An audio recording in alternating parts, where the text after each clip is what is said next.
These brawlers fell off so hard in Brawl Stars. Make sure you guys stay to the end to find out who's the most fallen off brawler of all time. Hey, what's up, boys? It's your boy Joe Slam back with another video. I'm wasting no time. One of our most recent fall offs is Mo. Now we have the Mo fall off, and I'm hyped for one. I hated that rat. Now basically they nerfed his damage. They basically nerfed like just his whole kit. Basically now he's very underwhelming. He's still a good brawler with a good base kit, as like he has a really good super, one of the best supers where it doesn't allow him to take damage. So I'll still give him that, but other than that, he's pretty underwhelming. He could use a peek and give out so much damage, and it was just the most annoying thing ever. He could still peek, but it's just the damage not even there. It's like he's giving out 1,000 and a little bit damage, and he could be spamming them. He used to be spamming them 3,000 damage out, 2k, 3k. You know, there's nothing you could have done about it. It was totally unfair. Now I understand they absolutely killed him though. Like, I'm being honest, like nobody using Mo anymore. That's the sad thing. When they nerf a brawler that hard in Brawl Stars, it quickly goes to forgotten. Like quickly. Let's hop straight into the next brawler. Hopping straight into the next brawler. Now we have Hank. Now we have to talk about the Milky Man Hank. When he first got released, he was too broken. All right, he was just a big old blob, 10, 12, whatever, 1,000 HP, probably one of the biggest HPs inside the game. And then he could just run around and one-shot people. He had a Poco healing him. He had a healing partner, and then probably another tank paired up with him. And then he was just taking over ladder. Everyone was just spinning around with this big old prawn ready, man, and it was bad for business. All right, I'm gonna be the one to say it was bad for business. It was not good for Brawl Stars. It was not good for competitive, so they definitely had to nerf him down. Now they nerfed him down to the point where he was unusable, and then they're slowly right now trying to get him back up there. I think they gave him like a tank trait where he passively charges every time he gets hit, so he charges a super up. That's really good. I think they gave him some giving him tiny bits of buffs, and I like the way they're doing it, because if he gets just one solid buff, it's gonna be over. The Milkman is gonna take over Brawl Stars. All right, so he's really good though. Like in a way, he's a really good 6-pick inside of ranked. He's a really good counter to a lot of people. Like parallel plays, you hate to see a Hank come in. You know, if he could only used to be able to hide in bushes and pop up with 4k of his balloon ready to pop right on you. All right, so now that he can't do that anymore, you could basically just run him down, gun him down, and you know where he is at all times. But if you got two squishy teammates on your team and it's like parallel plays and they pick Hank and there's indestructible walls, there's not much you could do. Next up, we have a pretty fair honestly fall off. We have Clancy. Now basically his fall off, they kind of did it. They're like, it's not too, it's bad. All right, so basically it takes him forever to load up. It takes him forever to get to his stages. It's just not it. All right, he can't a brawler can't be trash like Surge for like the whole game if he's not able to hit anybody. All right, so you know guys how Surge has his levels. Basically it's the same thing with Clancy. If you're versing people that like just walk up and just want to get shot, then he's just gonna build back up and then get to his third stage. But the problem with Clancy is once he got to his third stage, he was like the best brawler in the game. He could just speed blitz you, he could delete the high save, squad wipe potential, everything. Now they even tone him down. Like basically when he got to his third stage, he's still not even like, he's strong, but he's just like, okay, like we get it, but it's not really like, he's not what he used to be. So is it really worth it to be trashed for probably majority of the game just to have the chance to maybe be a really solid brawler? Or do you want to pick a solid brawler already and then just load up and play the video game? You don't want to have to grind to become a good brawler. So I understand the fall off, and plus Brawl Stars is a younger audience. People just want to, click that purple button, so I understand. Next up, we have Grom. Now, if you guys are probably new to Brawl Stars, when Grom first got introduced, Slam Army, if you guys are new to the channel, make sure to like and subscribe, by the way.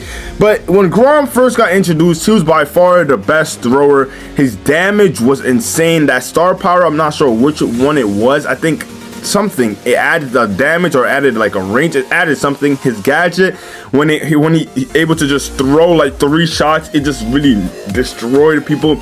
But now the problem is, with the more brawlers being introduced, Brawl Stars is gonna make better, stronger, more aggressive, more adaptable brawlers. And now we got brawlers like Juju, who's a thrower who could do pretty much everything. We got super crazy assassins like Lily and Kit, who could just pop up in your face and just assassinate you. So he's very vulnerable to those aggressive brawlers. And you guys know, like, Brawl Stars love assassins, so it's like there's not much Grom could do. Now, you know, Grom still has his places where he could be played, as always. You know, you guys always see him, you know, chilling in Snake Prairie because he's very, you know, versatile, because he could put down that watchtower. You know, maybe in Bell's Rock.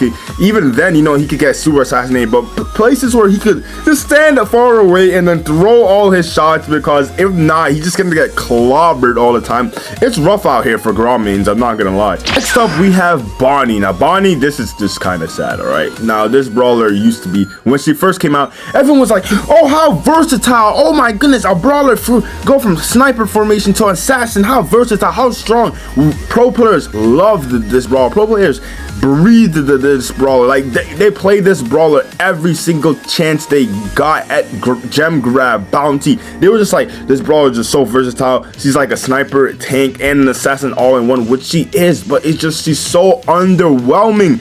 She only has 1 shot nowadays. She shoots 1 time, so 1 shot, and then she has good health, but she's slow. She has to have a gadget to speed boost her.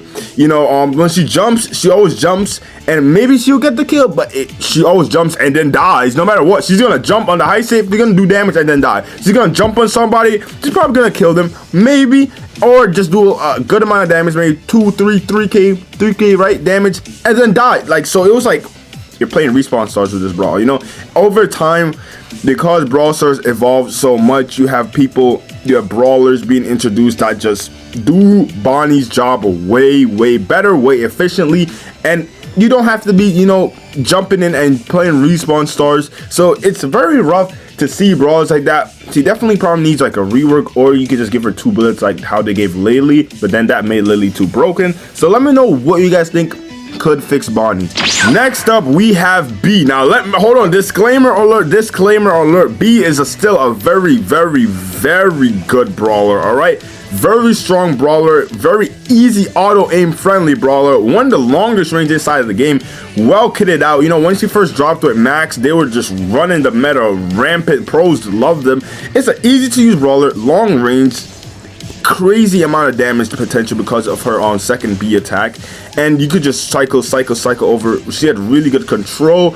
She was just a go-to brawler in time, competitive, and like a easy to use brawler with like people like that had no skill. And it's like, I don't even blame them if you pick up an easy brawler that gets the job done. Who wouldn't want that, to be honest with you? But now recently she's been, you know, as I said, Brawl Stars has evolved, and there's been new better brawlers who are just more crazy, more like just could do everything, could like pierce shots, has like spawnables, just like aggressive, like could get to you and crazy damage and range. Like, but the good thing is, when B gets a hypercharge, she's gonna be back and she's gonna be running the meta.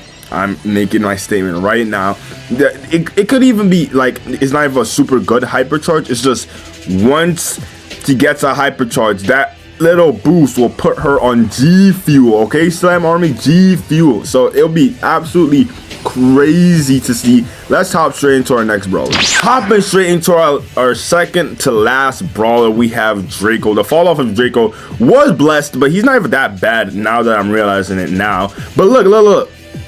When he first came out, imagine a cat jumping on a dude riding a dragon in a video game, and that was just the most broken meta ever. Like, they could just run around on the hot zone, you can't kill them. He could pop his gadget, he gets extra life. The kid could just feed him on more burgers. Like, a kid feeding a dude on a dragon burgers, jumped on his back and throws yarn balls at people. Brawl Stars is a crazy game. I could not be the only one who thinks of stuff like this.